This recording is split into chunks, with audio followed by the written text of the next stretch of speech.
Yeah, it's been a huge addition for him. I mean, Kendrick as well has been huge stepping in. So, I mean, those guys have really stepped into these critical roles for us and they played well. On your staff, you guys have different coaching patterns, different coaching styles. I guess with Coach Dyron, he doesn't get too high, doesn't get too low. I guess how does that even keeledness kind of help with development? Yeah, I mean, I think him and Vince have conflicting personalities a lot on the field.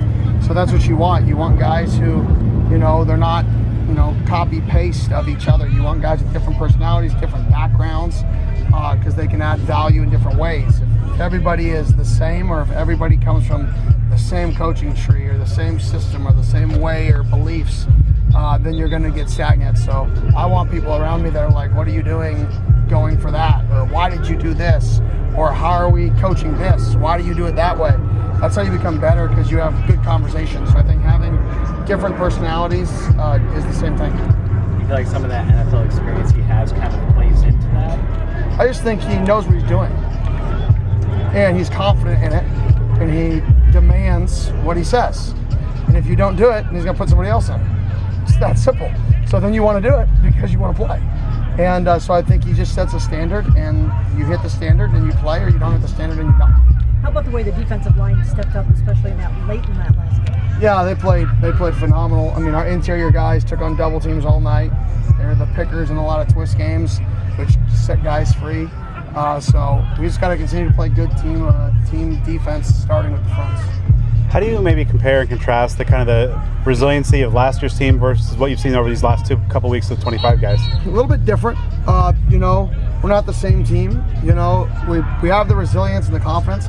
I think last year's team was a little more vocal, and this year's team you could probably see, you know, the resilience more than here, where it's more like a calming resilience. And I don't know if that's just because our guys have confidence, whereas before they were trying to like force the confidence. Now they may just have it, or if it's just different personalities. So I think we still have that resilience. We just have a little bit different personality of a team.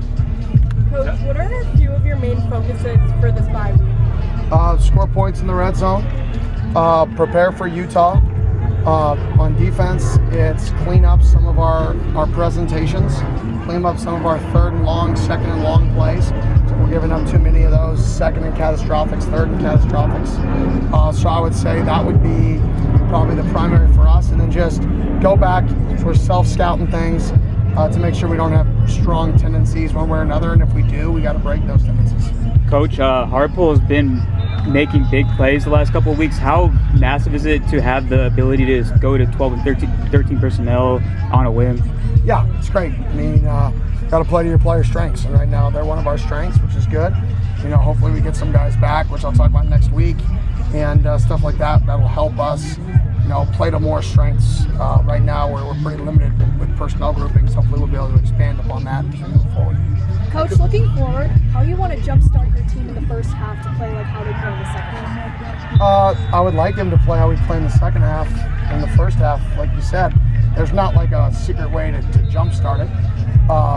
You know, we just got to play better early. I mean, that's simple. I mean, Texas State, we played really good early. You know, NAU, we score, stop, score. So I think we just got to play better early, and part of that is, you know, we're getting teams' best stuff.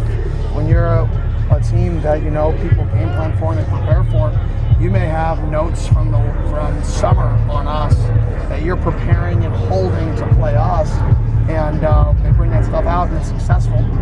So I think our guys are just good at adapting and changing mid-game, and I think that's a strength.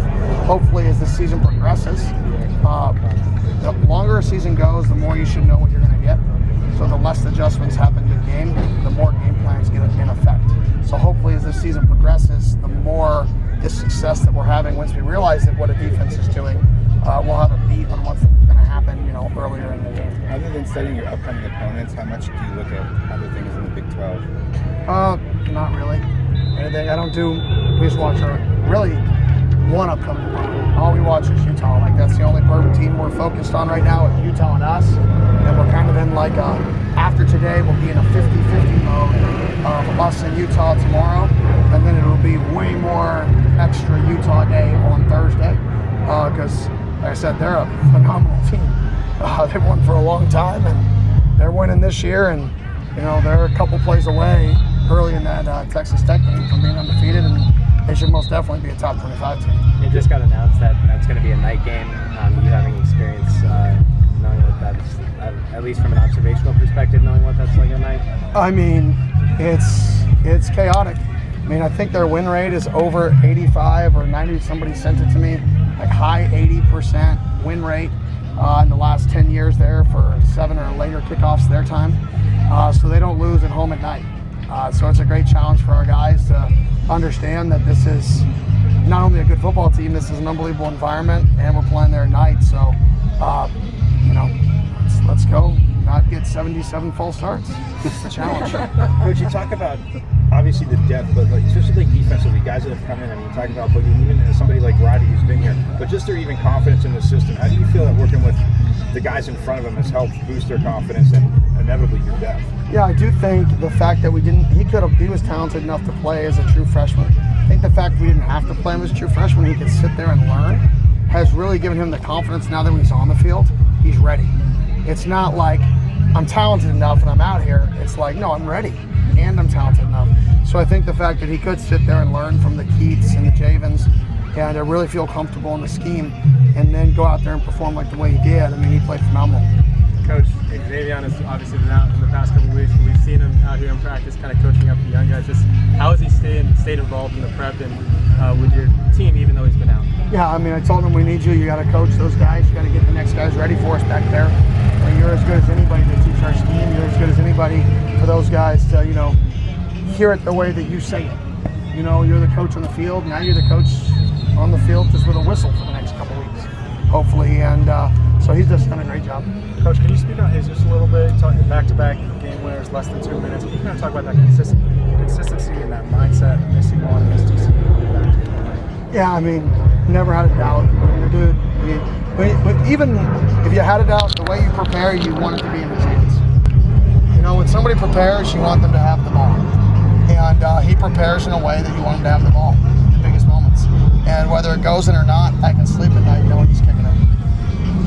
Relik's obviously taking kind of the lead back role for the last couple of weeks, had some great success leading the conference. How do you see Kanye Udo kind of fitting into that rotation now, right? Yeah, I mean, Relik's doing a good job. Sip's working back in. We got to find, must be an interception. We got to find a way to, be more efficient on short down and goal line. So we got to find a back or who that's going to be to get in there in those situations, because we got to be better at that. What's it been like watching Scat kind of emerge?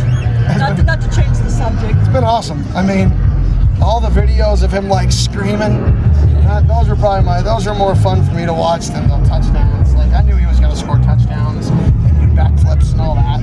But when he's like, I'm like, that's awesome. Like, that's the game. That's the childhood game that he still gets to play and he gets to do it for a living, and that's pretty cool to see. Is it kind of like a proud parent moment almost?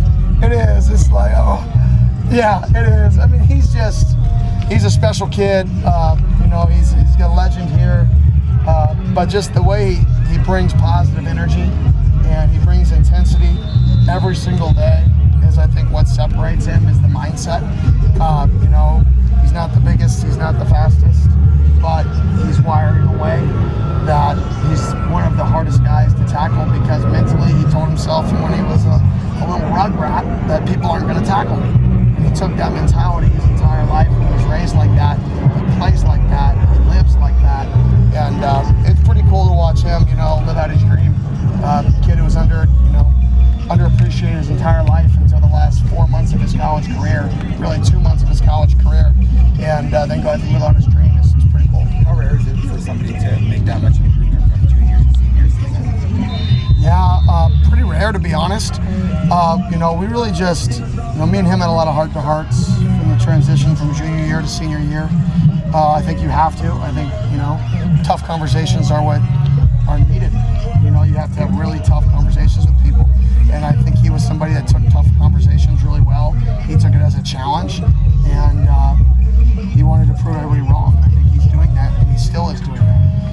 Did you see him do backflips here? I guess I haven't seen him do backflips. One or two, but not many. I mean, I think it would be a flag in college. Maybe it wouldn't. I don't know. There's a little. I don't. Yeah. Oh, they don't put out there for our guys. 7 guys try to do a backflip. If we find a way to score versus Utah, right? Because they're really good. He did do the one in the middle of the dodgeball game, Scat. Oh yeah, you're right. He did do that one. So I'm not tuned into our celebrations. Celebrations and swag are not high on my list of things I care about. I love handshakes though. I'm big on guys having handshakes with each other. How can you use Scat as an example just for your guys and as well as future recruits as what a guy can do? Mentality's everything. You know, at the end of the day, talent's going to catch up to you, and somebody's going to be as talented with you. Your mentality, your work ethic, how you attack every day, and if you love it, or if it's something you have to do versus something you love to do. Eventually, when talent catches up, what is the separating factor? I think Scat's separating factor is his mentality, and nobody can ever take that away from you. People, your athleticism can get taken away, your physicality can get taken away, but in life, nobody can take away your mentality. And I think Scat has a mentality that he's going to be successful. Doesn't matter what he does, he's going to figure out. So I think hopefully our guys take that from Scat is he's going to make it because there's no other option for him. He does not give himself an option. He's going to do whatever's necessary to make it.